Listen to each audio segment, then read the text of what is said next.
I tell people this because I grew up in a home where I understand domestic violence firsthand.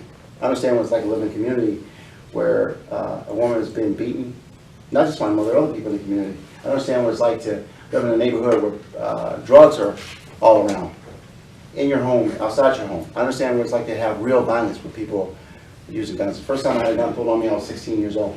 The first time I saw a high school friend shot, I was 18. And so this is not new to America, but it is new to New Hampshire. Right? So when I came here 30 years ago, close to 32 years ago, New Hampshire wasn't like this. Now we're one of the hardest hit states for the opiate crisis.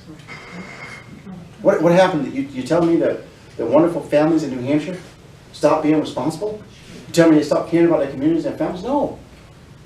This is what happens when government interferes in a marketplace and allows certain producers to have favor.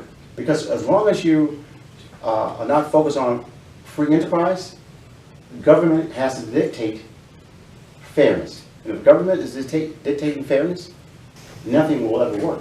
Because we don't like competition. Our government has limited competition in favor of certain groups. There's no question about that. And if you're giving subsidies, everyone's opposed to subsidies, right? No one likes subsidies, food stamps, welfare, no one does. Unless it's their subsidy. Right? So if you're a poor person, you think everybody in the world owes you a favor.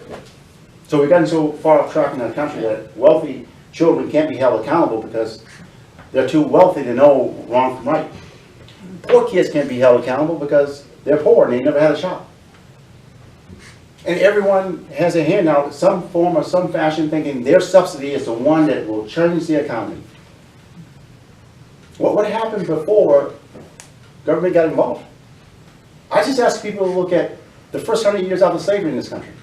If you really examine the first 100 years after slavery in this country, it'll tell you everything you need to know about America's economy. When we believe in freedom. So if you look at what America has achieved, because we focus on individuals, we focus on the free economy, it's worked. It's only when government tried to control the process that these things happen. Prior to 1960, the vast majority of kids in this country were born into a two-parent household. You look at us now. Poverty has increased since 1960. The unemployment rates between blacks and whites was virtually non-existent. I mean, it was almost the same prior to the 1960s, government getting involved.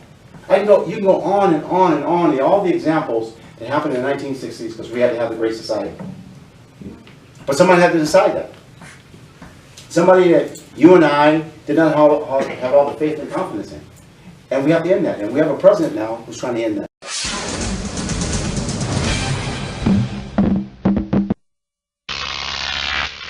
Croc TV.